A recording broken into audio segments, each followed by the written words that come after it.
Hola, muy buenos días, estudiantes de Integración Económica. Si bien mañana tenemos clase a primera hora online, he querido hacer esta grabación con la ayuda de UCC para que afiancemos algunos conceptos que estamos repitiendo en las clases para que queden bien claros qué son los procesos de integración y qué conllevan en sí, con ejemplos bien concretos. Bien, empecemos. Hay algunas fases de la integración económica. Hay acuerdos comerciales que tienen distintos países. Tratados de libre comercio, hay uniones aduaneras, hay mercados comunes, uniones económicas y uniones políticas. Voy a explicar brevemente en qué consiste cada una y las características que debería tener. Los acuerdos comerciales, por ejemplo, como el DR-CAFTA entre Centroamérica y Estados Unidos, donde está Nicaragua. Ese tratado nos permite que nosotros tengamos cuotas de exportación a Estados Unidos, y lo cual nos ayuda mucho porque Nicaragua casi entre el 60 y el 70% de sus exportaciones van al mercado de Estados Unidos. De tal manera que sin ese acuerdo comercial, si de pronto lo cortaran, ¿dónde vamos a exportar nuestros productos? No es que entraríamos en quiebre inmediatamente, pero nos crearía una gran dificultad.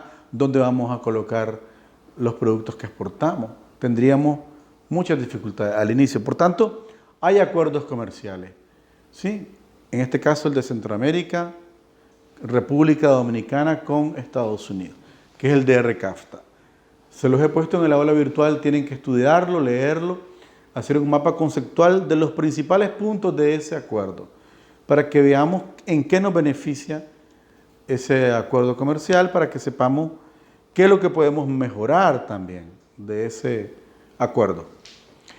¿Qué quiere decir este tipo de acuerdos? Son puntuales de determinados productos, de determinados servicios, ¿sí? De tal manera que no tienen un mayor alcance más que podemos exportar, y eso nos ayuda mucho, pero se refieren exclusivamente a mercancías. Bien, básicamente hay algunos puntos adicionales, pero me quiero referir a lo más importante. Luego hay tratados de libre comercio, que se podría comparar con el acuerdo comercial de DR-CAFTA, pero no es lo mismo, porque el tratado de libre comercio entre, por ejemplo, México, Estados Unidos y Canadá, además de ser acuerdos puntuales, como el DR-CAFTA, que tienen cuotas de importación y exportación, también tienen un objetivo mayor: mejorar las transacciones globales de estas zonas. De hecho, el acuerdo comercial entre México, Estados Unidos y Canadá es uno de las zonas de comercio más importantes del mundo, donde se hacen transacciones de las más grandes del planeta. Además de ser puntuales, tiene un tamaño de las transacciones muy importante. Tiene mercancía, intercambio de tecnología, intercambio financiero en cuanto a las facilidades de exportación, intercambios que tienen que ver con la resolución de conflictos y controversias.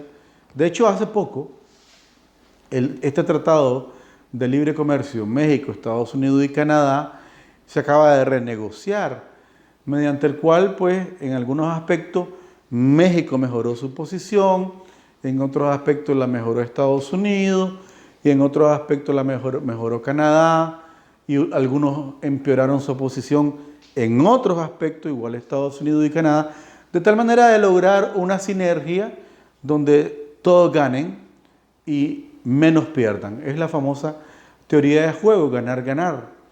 Recuerden que hoy para hacer negocio ya no funciona explotar al otro desde el punto de vista de solo ganar yo. Hoy día se utiliza la teoría de juego del profesor John Nash, Premio Nobel de Matemática, que es ganar, ganar. Entonces aquí lo que se intenta con esto es el tamaño de las transacciones, intercambio de mercancía, más libre, aunque no totalmente libre. Hay una transitoriedad para que productos de Estados Unidos entren a México y no quiebren a esas empresas. Hay un periodo de adaptación de estas empresas al mercado y a la competitividad de Estados Unidos y Canadá. hay intercambio tecnológico, hay intercambio de conocimiento, de I+D, investigación y desarrollo, MAI, que ahora se llama I+D más innovación. De eso estamos hablando hoy con la economía en el mundo. Ya no se llama I+D solo, investigación, desarrollo más innovación. Y también hay una solución de controversia, algo más ambicioso que el DR-CAFTA. Es decir, vamos profundizando en las fases de la integración. Luego hay una unión aduanera. Los países de la Unión, en ejemplo Centroamérica, si esto fuera Centroamérica, en los países de la Unión dentro hay un solo arancel. Es decir, si viene un producto dentro de Centroamérica, Nicaragua, y también va para El Salvador, etc., lo que se pretende con esa unión aduanera es que pague el mismo arancel. ¿Sí? Que la leche de Dos Pinos, las galletas de Costa Rica o de El Salvador que vengan a Nicaragua o vayan a Guatemala, paguen el mismo arancel. Todavía no hemos llegado a una unión aduanera completa, pero ese es el objetivo. El mismo arancel dentro de la unión. Y a largo plazo que dentro de la unión aduanera no hay aranceles. Todavía estamos largos de eso, pero ese es un objetivo. Pero además es que los productos que vengan fuera de la unión, por ejemplo, fuera de Centroamérica, México, Estados Unidos, Canadá, Europa, tengan un arancel que, ya sea que vengan Costa Rica, Nicaragua, El Salvador, tenga un arancel común, el mismo arancel, de tal manera que no haya una ventaja competitiva de que venga un producto a Nicaragua porque le cobramos menos arancel que si llega a Costa Rica. Tampoco esa condición de una unión aduanera como Centroamérica se cumple todavía, pero esa es la pretensión. Los aranceles aquí para los autos son más caros que los aranceles para los autos en Panamá y Costa Rica. De tal manera que, aunque es una pretensión, todavía no hemos llegado. Hay dos pretensiones entonces. No olviden esto, que dentro de la Unión no hay aranceles. Y si viene un producto de fuera de la Unión, sea el mismo arancel. La Unión Aduanera Centroamericana no ha logrado ambos objetivos, pero está trabajando en eso. Ya tenemos un sistema arancelario centroamericano. A mi parecer muy lento, desde los años 60 se firmó, pero vamos avanzando. Eso es una unión aduanera. ¿Sí? Centroamérica todavía no es una unión aduanera, vamos construyendo esa unión aduanera. El mercado común ya no solo es una unión aduanera, como el Mercosur, como la Unión Europea, que era un mercado común europeo. Además de que haya un arancel común y no hay arancel entre los países, entre Francia y España, entre Brasil y Argentina, hay libre movilidad de mercancías, ya no pagan aranceles, libre movilidad de personas, no tienen que pedir permiso para trabajar, libre movilidad de capitales, podemos sacar capitales a invertir, tecnología, inversión para invertir de España a Francia y no tengo problema en sacar ese capital y pongo una oficina en Inglaterra o una oficina alemana en España. Entonces ese mercado común implica no solo la unión aduanera, implica la libre movilidad de mercancías, la libre movilidad de personas, el libre tránsito de capitales. Entonces algo más complejo que requiere además que haya una moneda contable única. El euro funcionó durante años como una moneda contable, antes de ser una moneda física que ya existe. ¿Por qué tiene que haber una moneda contable? Para que la diferencia de tipo de cambio entre los distintos países no sea tan diferente y no sea, ya que hay libertad de movimiento de capitales, no sea muy beneficioso poner una empresa en Suecia o en Alemania que en España. Que no hay una ventaja competitiva por el tipo de cambio. Bien.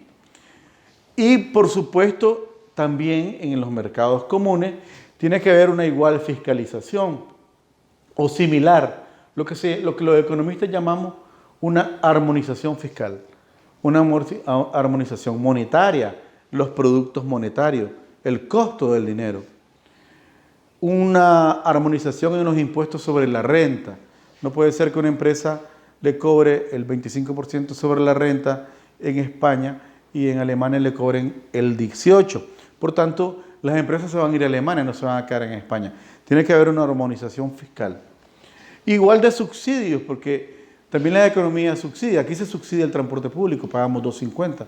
Entonces igual en los mercados comunes tiene que haber una política de subsidio similar. ¿Qué hace Europa? Subsidiar la agricultura y digamos, las regiones más atrasadas. Entonces, el mercado común es algo más complejo. Estamos cerca de lograr un mercado común centroamericano como se firmó en los años 60, casi en la época de la Unión Europea. No estamos cerca. Estamos en el camino de la unión aduanera.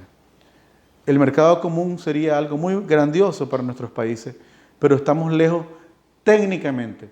Se hablan muchas palabras, muchos discursos del mercado común, recorremos la antorcha en Centroamérica, pero para llevar una camiseta producida en Nicaragua a Honduras hay que pasar por aduana, hay que pagar un arancel, hay que pagar un impuesto sobre la renta diferente, hay que pagar un IVA diferente. Por tanto, no es un mercado común Centroamérica. El mercado común implica, desde luego, desatar desde el buen sentido las fuerzas productivas para que haya mayor riqueza. Yo creo en eso. El futuro es crear un mercado común centroamericano, pero es algo más complejo. Finalmente tenemos una unión económica. Una unión económica es como la Unión Europea. Tiene todo lo anterior. Tiene una unión aduanera, tiene un mercado común y tiene además una moneda común. Ya no es una moneda contable, es una moneda común. De tal manera que en Europa utilizan el euro en 27 países.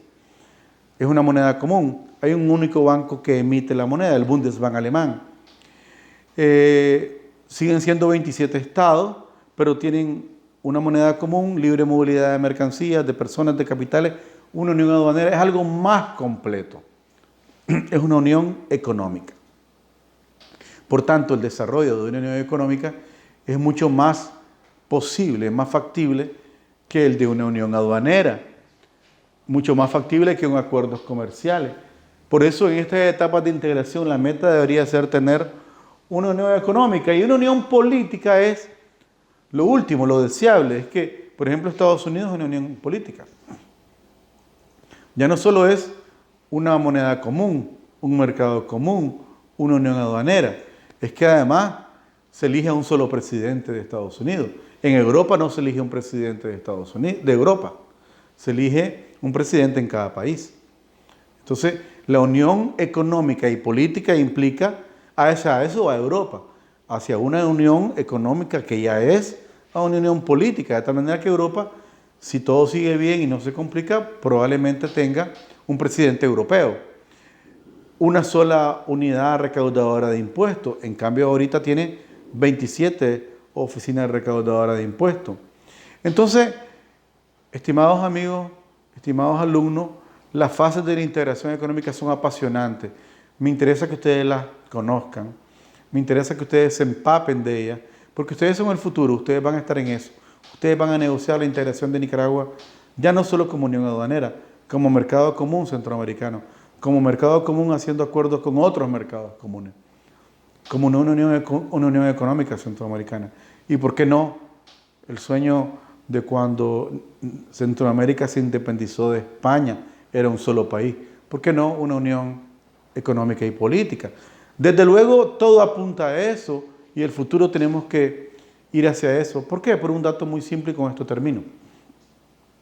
Con la globalización y la concentración de la economía, del capital, la economía centroamericana en su conjunto ni siquiera pesa lo que es el Producto Interno Bruto de la economía de la capital mexicana, del Distrito Federal de México. Entonces, ¿cómo vamos a tener fuerza para negociar de manera separada? La manera que tenemos fuerza de negociar es siendo un mercado común, siendo un solo país. Eso ahorita es un sueño, pero esas son las fases de la integración. Tengo la obligación de presentárselas y hay ejemplos exitosos. La Unión Económica Europea, la Unión Económica del Pacífico. En Asia, el Acuerdo de Asia es una unión económica. De tal manera que tenemos ejemplos y creo que nosotros podemos seguir los buenos ejemplos. Estas son las fases de la integración. Cualquier duda mañana a las 8 de la mañana en clase, yo estoy para servirle y espero haber contribuido a fijar estos conocimientos con ustedes. Les deseo muy buen día, muy buenas tardes.